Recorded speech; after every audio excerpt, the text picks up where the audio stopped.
Well, hello and welcome back to another installation and review. This one being the Alpharex taillights for the Tesla. Let's jump into it. So it is very likely that it will show up in this box at your doorstep. So go ahead and open up that bad boy. Cut away from you because you don't want OSHA on your tail. I'd recommend maybe some scissors or something. This knife, it's definitely seen its day, but thankfully it was able to do the job here. And upon opening this up, my eyes started to tear up. It is probably the most beautiful taillight I have seen for a Tesla, and I was lucky enough to get this one smoked. There's an option for just red or smoked. Here is a little drive-by of the taillight. As you can see, it just looks absolutely incredible. So let's install this. Just a quick disclaimer, there is one piece you have to take off during this installation that is really hard, and I could not figure it out without just ripping it off. So I will note which one that is, and you will have to try to figure that out yourself, but I will try to give you my best information as to how to get this top piece off. But without further ado, let's get right into the tools. The first thing that we have is a pry tool. I would definitely recommend a plastic one, but if you have a microfiber towel laying around, this will still do. And we have a socket wrench here with a 8mm extension, which is the perfect size for the nuts that we're taking off today. Since I live in extreme weather and my car is frosted over daily in the winter, I decided to just clean off the area to make sure I don't die in the making of this video, because I know nothing about this, but this just goes to show that anybody can install these taillights. So yeah, I just went and cleaned those off before I take these out. As I mentioned before, this part that we're about to take off right here is the one that was already almost off, but I couldn't figure out how to get the pins out properly. And I looked up everything, could not figure it out. But what you see in the center of this piece right here, you'll just have to pull those pins out of the top. They should pop out pretty easy. And the sides of this panel are held in by these little pins here. You can see that little circle. I'll put an arrow to it. I could not successfully get these out safely, but I did use the pry tool under that black circle, just outside of the circular pin. And we pulled under there and got those free. I just haven't really been able to install them back on properly. After you take that piece off, head on down to the bottom panel here. This is held in by, I believe, 2 or 3 pins. This comes off and goes back on just as easy. So removing that will give us full access to taking some of the stripping or the lining of the trunk off on the left and right side near the taillight. And once that bottom panel is off, go ahead and peel the lining of your trunk back. You may have to hold this with one hand as you operate because it seems to want to just conform back to its original area. Alrighty, so as we peel this lining of the trunk back, you'll notice 3 things. First thing is going to be the harness with the red clip, and the other 2 things are going to be the screw and nut. This is what the 8mm socket wrench is for. So I will go ahead and speed this up, as this is the first time I've ever wielded this tool. So it's a little slower than you guys will probably be. But we're going to start by taking off the 2 nuts, and then we will move on to the harness as well. Also, please don't get angry at the way I'm holding this. I have no idea what I'm doing, but we were successful in the end, so there must be some sort of technique that I have.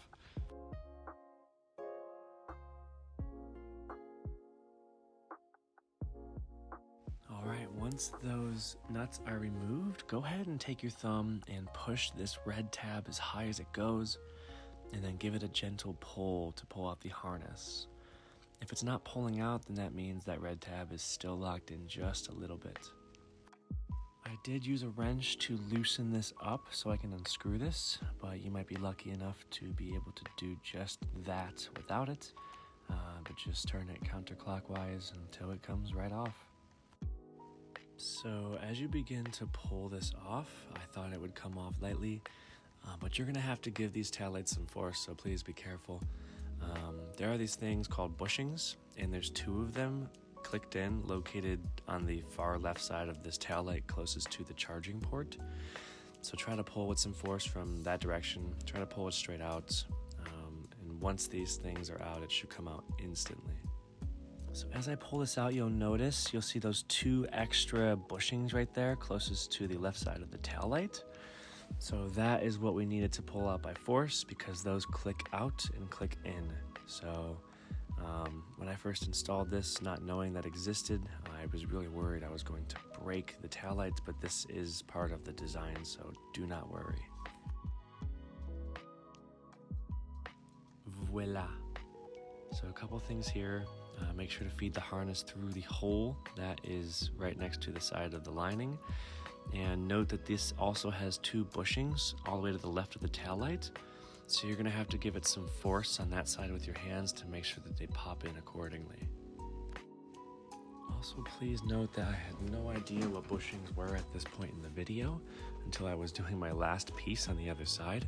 But as you can see, there's a pretty big gap right there in the tail light, and that is because you need to put the force on those 2 bushings to make sure it is flush.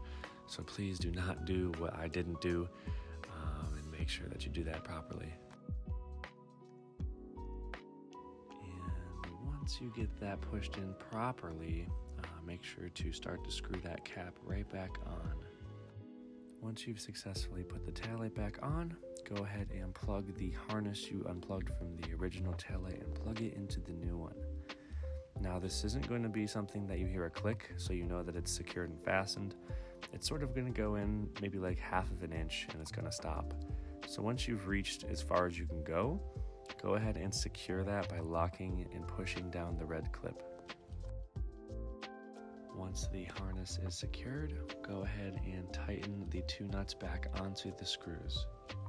Just a quick mid-installation congratulations, you've officially installed half of one taillight.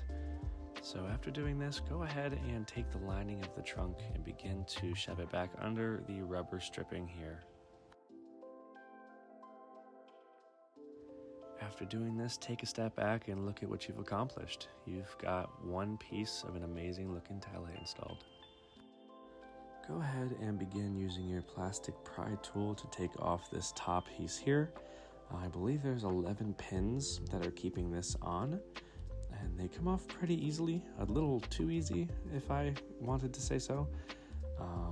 And I could not figure out for the life of me how to get this harness off this plastic piece, so I decided I'm just going to lay it sideways in my trunk for now. We have now exposed more of the car, and as you can see here, we have another harness we need to unplug, and we have one more 8mm nut to uninstall here. So go ahead and pull out that red clip to release the harness. You can see me failing here because I didn't have the red clip out enough, but as soon as I did, it came out very, very easily. And once doing that, go ahead and uninstall that nut.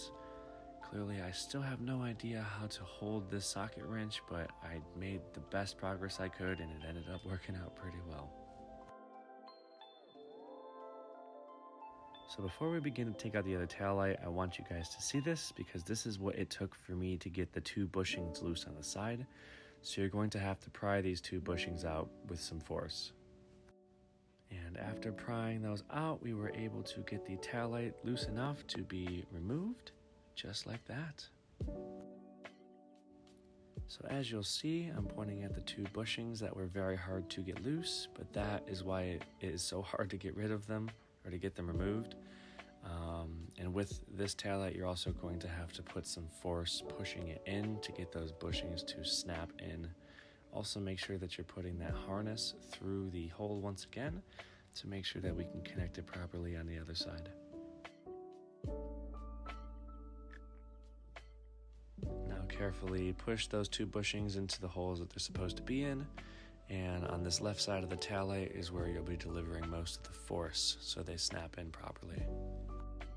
Once the taillight has snapped into place, go ahead and tighten the nut you removed previously to make sure that the fit is tight. Once the nut is tight enough, go ahead and connect your harness once again. Remember, you're not going to be hearing a click, you're just going to see it push down slightly. And once satisfied, go ahead and close it with that red clip and verify that your lights are on. I wanted to perform a quick test just to make sure that not only the lights worked, but that the turning signal, reverse, and hazards worked effectively, as well as the braking. Once you have installed all of the tail lights, go ahead and pop this top piece back on. Make sure it's hitting those 11 pin areas. Essentially, once you get one, they all just sort of pop back in. And then make sure to install the piece again that you took off here. Make sure that it is over the rubber stripping so it sort of seals that.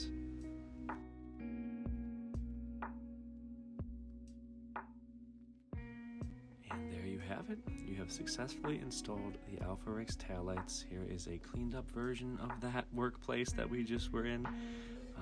Absolutely incredible. A huge 11 out of 10 in terms of quality and brightness. This is like literally my favorite thing on the car at this point in time. So a huge thank you to Evannex and a huge thank you to Alpharex for being able to produce such an amazing product. So I am very, very grateful. There will be a link in my bio for this product and a discount code in the description of this video if you are interested in purchasing these amazing taillights. Once again, thank you guys so much, and I'll see you guys in the next one. Best of luck.